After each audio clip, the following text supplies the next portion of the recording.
할렐루야. 날이 무척 덥죠.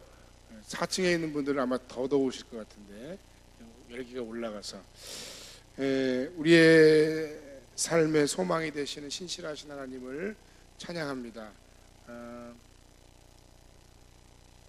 경쾌하게 설교가 빨리 끝났으면 좋겠어요. 저도 여러분이 더워하시는 거 보니까. 여러분 지난 한 주간 어떻게 지내셨습니까? 일단 너무 더웠죠. 그래서 찌는 듯한 그 무더위와 열대야 때문에 참 힘든 한 주간을 보냈습니다. 지난 주간에 방문하셨던 어떤 태국 선교사님의 증언에 의하면 여기가 태국 같다, 꼭 태국 같다, 그런 얘기를 하더라고요. 건강을 잘 챙겨야 할 듯 합니다. 너무 무리하지 말고 또 잘 넘어갔으면 좋겠습니다. 그런가 하면 어떤 중요하게 생각하는 뭔가 정리되거나 완수되어야 할 일들로 인해서 힘든 시간을 보내신 분들도 있을 겁니다. 저도 한 주간 나름 굉장히 힘든 마음의 고생을 했습니다. 최근 한 달간 그랬어요. 물론 일이 잘 안 된다는 건 아닙니다. 일은 조금씩 잘 은혜 가운데 풀려가고 있습니다. 잘 되고 있는데, 그런데 이제 문제는 이 모든 시간들 속에 가끔 그런 생각을 합니다. 꼭 한 주간이 한 달 같고 하루가 일주일 같고, 또 그런가 하면 또 어떤 주간은 한 주간이 하루 같은 그런 시간, 그런 마음의 고민과 고단함을 제가 경험을 했습니다. 오랜만에 만난 분들이 저를 보더니 아이고 살이 좀 빠지니까 얼굴이 좋아 보이네요. 근데 살은 하나도 안 빠졌어요. 문제는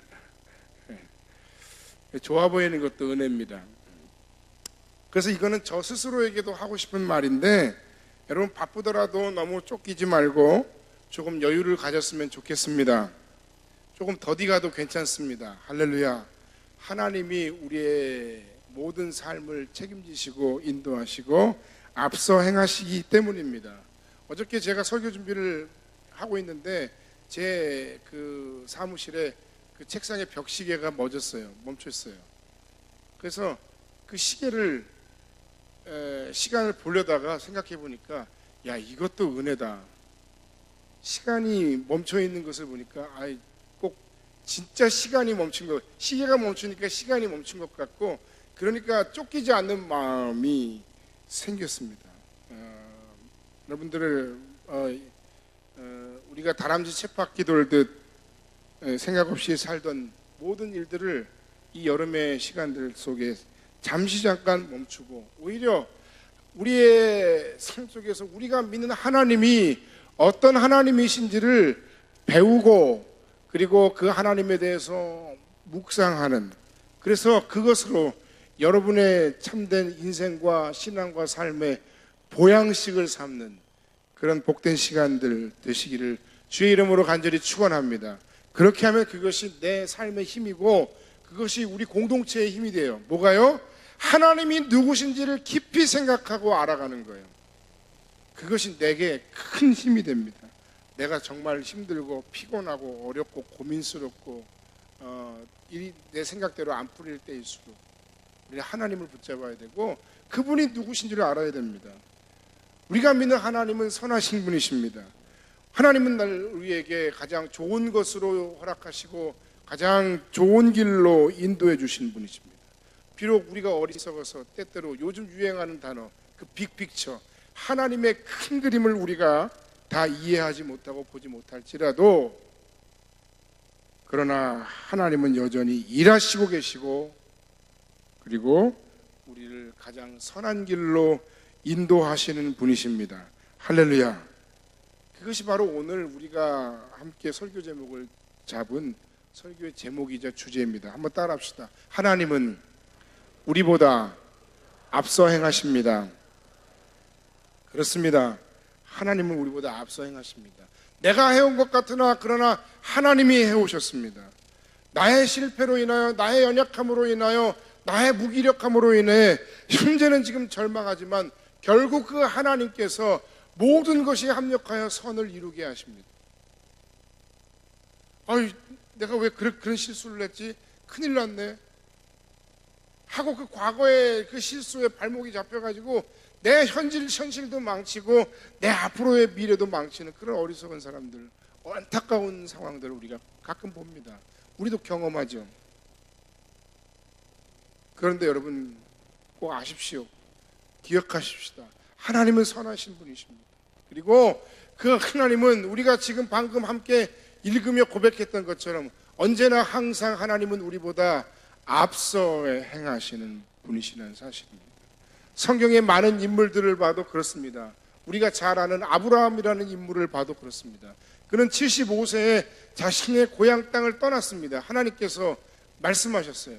너는 너의 본토 친척 아비집을 떠나 내가 내게 지시할 땅으로 가라. 모든 걸 버려두고 하나님의 명령 한 가지만 따라서 그가 나아갔는데, 여러분 한번 생각해 보세요. 과연 그가 그 하나님의 모든 선한 의도를 처음부터 다 알았을까요? 우리는 지금 그의 삶을 다 말씀을 통해 보니까 그렇구나 하는 거지, 과연 그가 하나님의 그 큰 그림들을 다, 선한 의도를 다 보고 알 수 있었을까요? 하나님께서 말씀하시긴 하셨지만 그의 자손들로 인해서 엄청난 민족을 이루시고 그 민족들 가운데 예수 그리스도라는 메시아가 나게 하셔서 그를 통해서 하나님의 사람들, 모든 이 세상에 있는 하나님의 사람들을 구원하는 그 축복의 통로로 그를 정말 삼으실 줄 그가 정말 알았을까요? 글쎄, 절대 몰랐을 거예요. 모세 역시 마찬가지입니다. 이집트에서 태어나자마자 사내아이, 남자아이는 다 히브리인들은 죽이라는 그 명령 가운데서, 왕의 준엄한 명령 가운데서 양심적인 산파와 그리고 하나님의 인도하심 가운데 그가 오히려 바로의 공주의 아들로 성장하게 되죠. 그리고 그가 출생의 비밀을 알게 되었을 때 그 민족을 위해 일하다가 오히려 기약 없는 미디안 광야의 한 목동으로 80세까지 살아가는 그가 그의 앞으로의 인생에 내 80년 이후의 삶에 하나님께서 나를 통해 정말 위대한 일을 행하실 거야 라고 하는 그런 기대감이나 어떤 그런 하나님의 의도를 그가 깨달을 만한 여유가 과연 있었을까요?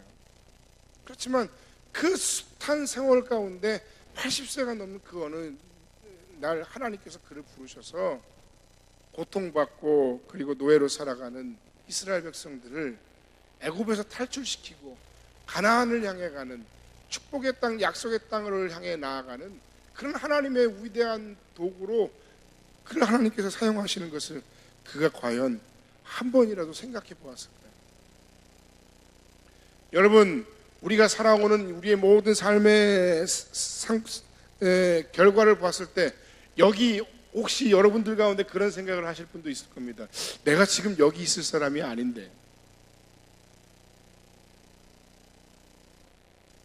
오늘 내가 이런 모습으로 살아가게 될 것을 여러분은 아셨습니까? 글쎄, 저도 목사가 되겠다는 거는 좀 일찌감치 마음은 먹긴 먹었습니다만, 제가 이렇게 목회하고 이런 형태로 목회하고 그럴 줄은 정말 꿈에도 몰랐습니다. 그래서 우리는 우리의 앞날을 쉽게 예상할 수가 없습니다. 때로는 잘 될 것 같은데 안 되고, 안 될 것 같은 절망적인 상황 가운데 잘 풀리는 경험들을 우리가 너무 많이 했기 때문에 그렇습니다. 그렇지만 그럼에도 분명한 사실은 하나님은 언제나 우리보다 먼저 앞서 행하시는 분이시라는 사실입니다. 할렐루야. 여기에는 크게 두 가지의 의미가 있습니다. 첫 번째는 하나님은 이 세상과 인간의 삶을 섭리하시고 인도하시는 분이시라는 사실입니다. 하나님은 하나님의 백성과 그 공동체를 향해서 어떤 특별한 계획을 가지고 계시다. 하나님은 여러분의 인생을 향해서 어떤 특별한 계획을 가지고 계시다 하는 사실을 믿으시기 바랍니다. 그런데 고린도전서 1장 25절에 보니까 하나님의 어리석음이 사람보다 지혜롭고 하나님의 약하심이 사람보다 강하니라. 할렐루야. 너무 당연한 이야기지만 오늘 그래서 그 하나님의 인도하심, 그 하나님의 앞서 행하심이 우리에게 굉장히 중요한 것이고, 그 앞서 행하시는 하나님은 여전히 우리를 위해 일하시며 그 인도하심에 결코 실패하지 않으신다는 사실입니다.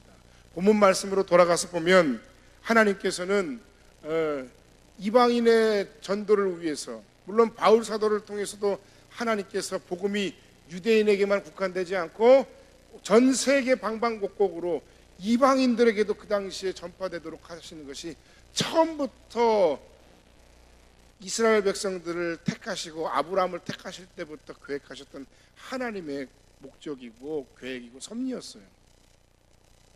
그런데 그 결정적인 하나님의 구원의 계획을 확산시키려고 하는 그 상황 가운데 하나님께서 이런 놀라운 준비들을 하셨다는 겁니다. 먼저는 고넬료라고 하는 사람을 준비하셨습니다. 그 고넬료는 누구냐면 로마 군대의 지휘관이었고 로마 시민이었고 그리고 이방인이었습니다. 그러나 그에게는 하나님을 두려워하고 믿는 믿음이 있었습니다. 그리고 그를 통해서 자기 혼자만 믿은 것이 아니라 가족 전체가 믿음을 가지게 되었고 뿐만 아니라 그는 실천적으로 그 하나님의 사랑을 많은 사람들에게 그 당시에도 이미 구체적으로 실천하는, 구제하는 그런 사람이었으면 날마다 하나님의 뜻을 구하며 기도하는 습관을 가졌던 사람이었어요. 그러니까 하나님께서 그에게 말씀하셨겠죠. 하나님은 하나님의 그 놀라운 계획을 가지고 이미 계셨고 그 계획을 위해 하나님의 사람들을 준비시키셨다는 사실입니다. 그런데 이미 복음을 하나님으로부터 받고 그 복음을 이방인에게 전해야 할 하나님의 사람인 베드로의 상태는 어땠습니까? 아직 그것을 전할 만한 그런 준비가 안 됐죠. 하나님께서는 그럼에도 이 두 사람을 만나게 하시려고 하는 그 계획을 가지고 누구에게? 고넬료에게도 말씀하시고 또 누구에게? 베드로에게도 말씀하십니다. 여러분, 하나님은 사람을 통해 일하시고 그 관계를 통해 일하시는 분이십니다. 만남 자체가 기적입니다. 오늘 저 사람과 내가 만났다는 것 자체가 하나님의 놀라운 섭리이고 기적입니다. 오늘 이 자리에 우리가 함께 모여 이 더운 날씨 가운데 찌는 듯한 예배당 한가운데서 하나님의 말씀을 듣고 예배한다는 것 자체가 정말 엄청난 기적의 사건입니다. 그래서 하나님께서는 고넬료에게 요바에 있는 베드로를 청하라고 불러오라고 말씀을 하셨어요. 그리고 그 두 사람의 만남을 통해서 각각의 그 고넬료의 인생과 가정에 그리고 베드로의 어떤 영적인 성장에 그리고 그 두 사람의 만남을 통해서 하나님께서 준비하신 그 위대한 하나님의 복음의 역사가 나타나려고 하는 그런 결정적인 축복의 사건이 예비되어 있었다는 겁니다. 여러분, 하나님께서는 그 모든 하나님의 앞서 행하심을 통해서 우리 인생이 하나님의 은총 가운데 복받기를 원하십니다.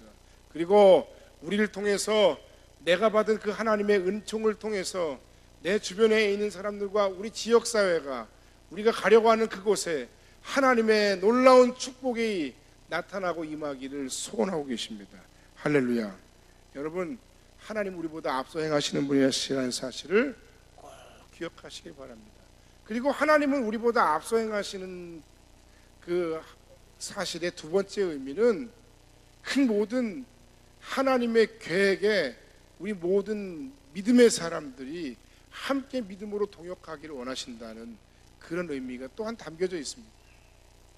하나님은 이 세상과 인간의 삶을 섭리하시고 인도하실 뿐만 아니라 우리들이 그 계획 가운데 포함되어 있다는 것을 또한 말씀하고 있는 겁니다.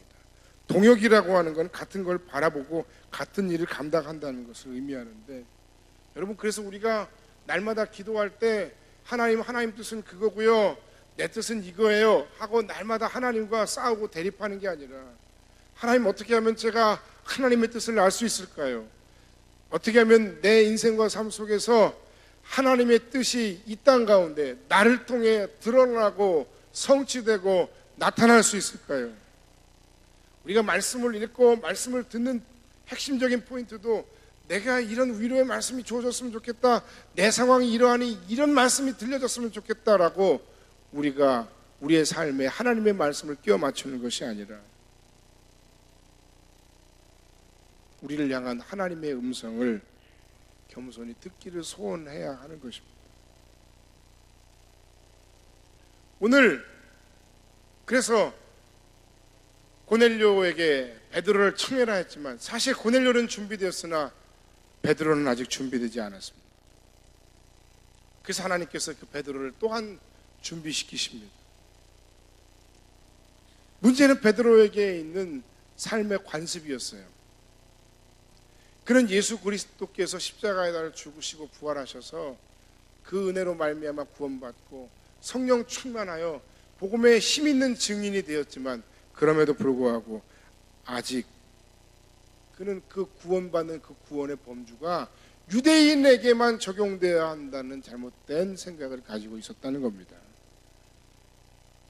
그래서 기도하는 중에 하나님께서 베드로에게 환상 중에 보여주신 장면이 바로 사도행전 10장 9절 이하의 말씀의 내용입니다. 환상 중에 이 부정한 음식을 잡아먹어라, 부정한 동물을 잡아먹어라 하는 것에 유대인들에게는 금기시되는 그런 어떤 동물들, 잡아먹을 수 없는 동물들이 있었다는 겁니다. 거기에 대해서 베드로가 주여 그럴 수 없나이다라고 거부했는데 그 이유는 율법의 규정 때문입니다. 그런데 여러분 한번 잘 생각해 보세요. 얼마나 황당한 일입니까? 하나님께서 하나님의 주권으로 하나님의 사람에게 그것을 행하라라고 말씀했는데 하나님의 말씀대로 살기 위해 만들어진 율법의 규정 때문에 하나님의 말씀에 순종할 수 없는 베드로. 결국 우리의 삶 속에도 하나님의 뜻, 하나님의 소원, 하나님의 강권적인 역사와 인도하심보다 더 중요하게 앞서는 어떤 그런 내 삶의 선입견과 편견이 있다는 겁니다. 어떤 음식을 먹느냐 먹지 않느냐는 그렇게 중요한 문제가 아니었는데 그것은 자신의 신앙과 굉장히 밀접한 관계가 있는 것이라고 생각하고 그 그리스도 예수를 통한 구원의 사건을 유대인에게만 적용하려고 했다는 겁니다. 하나님이 베드로를 책망하십니다. 내가 깨끗하다 하는 것을 네가 속되다 하느냐. 그는 힘 있는 전도자였지만 아직 온전히 변화되지 못했습니다. 여러분, 문제는 바로 이것입니다.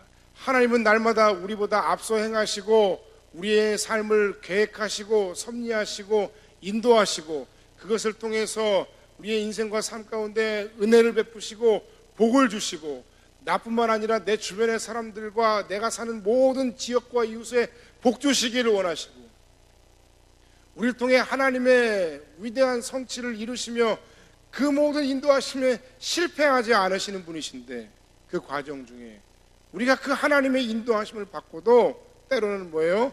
내 생각, 내 감정, 내 방법, 내 기분 때문에 하나님의 뜻에 순종할 수 없는 때가 있다는 거예요.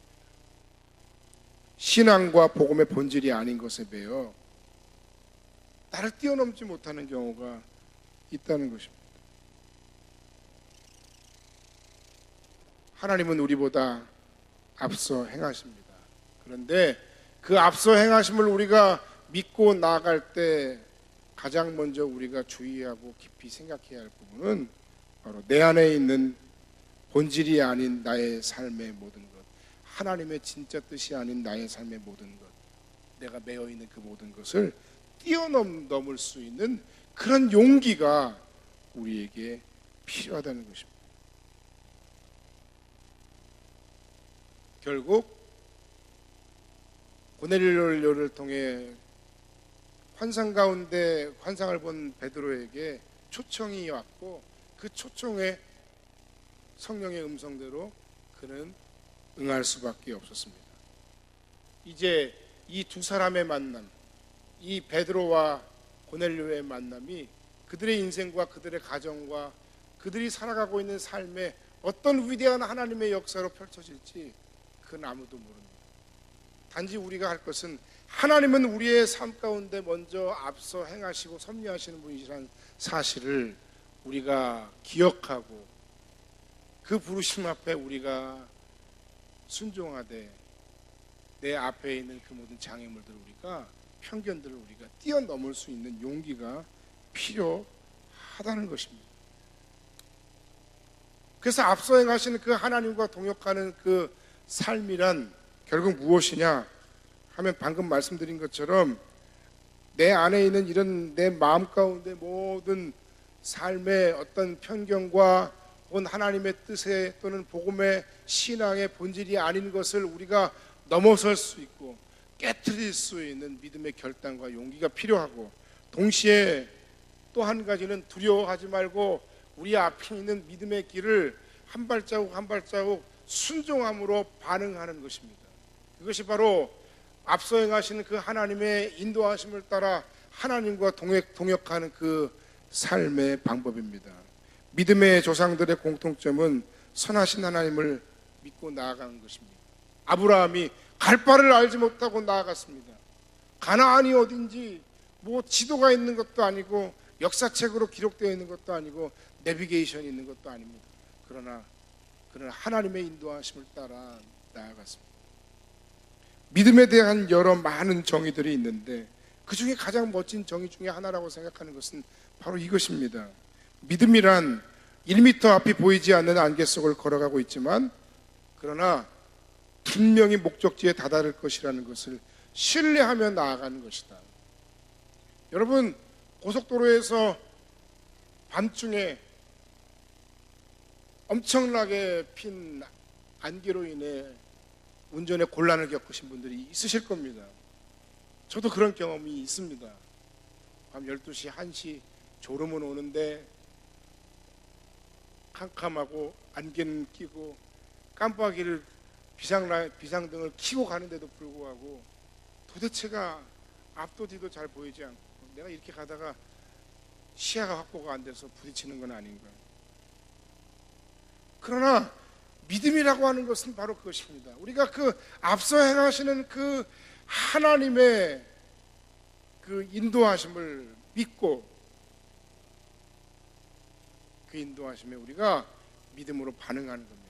한 발자국 한 발자국, 때로는 조심스럽게 그러나 때로는 담대하게 우리가 그 믿음의 길을 하나님을 신뢰하며 나아가는 것, 그것이 바로 하나님께서 우리에게 기뻐하시고 바라시는 그러한 하나님과 동역하는 진정한 믿음의 반응이라는 것입니다. 톰 라이트라고 하는 분이 쓴 작은 믿음 크신 하나님이란 책에 이런 글이 소개되어 있습니다. 성경에서 말하는 믿음이란 어떤 것이나 어떤 사람에 대해 일반적인 혹은 막연한 신뢰가 아니고 그것은 하나님이 어떤 분이신지 그리고 그분이 우리를 위해 어떤 일을 행하셨는지를 충분히 고려해서 우리 자신의 연약함과 처지를 보는 것이다. 마찬가지로 성경에서 이야기하는 소망은 막연한 낙관주의가 아니고 그것은 하나님이 어떤 분이신지와 우리를 위해서 무엇을 약속하신 것을 충분히 고려하고 그래서 미래를 보는 것이며 해를 거듭하면서 우리의 삶 속에서 하나님의 뜻을 이루어 가는 것이다. 할렐루야. 너무 조급할 필요도 없습니다. 너무 두려워할 필요도 없습니다. 너무 완고할 필요도 없습니다. 앞서 행하시는 그 하나님과 더불어 동역하는 교회가 되기를 주의 이름으로 간절히 축원합니다. 앞서 행하시는 그 하나님 앞에 여러분의 인생과 가정과 여러분의 자녀들도 믿음으로 맡길 수 있는 귀한 믿음의 결단이 여러분에게 있기를 간절히 바랍니다. 나는 그들을 사랑함으로 한 것인데 때때로 그것이 그들에게 오히려 더 나쁜 결과를 갖고 오는 경우도 종종 있습니다. 왜냐하면 그게 우리 연약한 인생이기 때문에 그래요. 내 고집과 방법을 버려야 오히려 삽니다. 하나님이 이 아이에 대해서도 분명히 선하게 앞서 행하시며 섭리하시고 인도하고 계실 거라는 그런 믿음을 가지세요. 믿음으로 맡기세요. 믿음의 선한 길을 걸어가세요. 그냥 두려워하지 마세요. 내가 뭐 어떻게 염려한다고 해서 그것이 잘못될 아이가 잘 되고, 잘될 아이가 내가 염려 안 해서 잘못되지 않습니다. 하나님께 맡기세요. 그 사람과 그 아이가, 그 자녀가 잘 되는 건 신앙밖에 없어요. 하나님이 책임져 주셔야 돼요. 그 안에 하나님이 살아 역사하셔야 돼요. 뿐만 아니라 우리는 그들에 대해서 그냥 믿어주고 믿음으로, 사랑으로, 그리스도의 사랑으로 그냥 최선을 다해 사랑하는 방법밖에 우리가 할 수 있는 게 없는 겁니다. 결론의 말씀을 드리고 말씀을 마칩니다. 여러분, 지금 이 상황에 교회적으로나 여러분의 개인적으로나 여러분의 모든 삶의 상황 가운데 필요한 것은 바로 믿음인데, 하나님이 어떤 분이신지에 대한 깨달음과 그 하나님에 대한 믿음인데, 하나님은 늘 우리보다 앞서 행하시며 그리고 지금도 살아계셔서 우리를 위해 일하고 계신다는 사실을 기억하시기 바랍니다. 심지어는 여러분의 삶에 정말 이해할 수 없는 답답한 일들이 벌어지고 있을지라도, 그러나 지금도 하나님은 여전히 여러분을 위해 일하고 계시고 여러분보다 앞서 행하신다는 사실, 이 공동체를 위해 앞서 행하시며 우리를 위해 일하고 계신다는 사실, 오늘 아침에 그 사실을 다시 한번 믿음으로 깨닫고 고백할 수 있는, 이 하나님은 우리보다 앞서 행하시며 여전히 일하고 계신다는 이 한 문장을 가지고 한 주간 묵상하면서 여러분 앞에 놓여있는 크고 작은 삶의 위기와 문제들을 믿음으로 이길 수 있는 여러분들 되시기를 주의 이름으로 간절히 축원합니다. 그래서 그 하나님 앞에서 때때로 우리는 그 하나님과 동역하기 위해서 내 고집, 내 주장, 내 방식, 내 생각을 깨뜨리고 나를 넘어서는 그 깨뜨림의 용기가 필요하고, 우리보다 앞서 행하시는 그 하나님을 우리가 철저히 신뢰하며 보이지 않는 안개 속의 길을, 그러나 믿음으로 한 발자국 한 발자국 떼어갈 수 있는 그 믿음의 용기가 있는 여러분의 삶과 우리 성음교회 공동체가 될 수 있기를 주의 이름으로 간절히 축원합니다. 한번 따라합시다. 오직 의인은 믿음으로 말미암아 살리라. 할렐루야. 기도하겠습니다.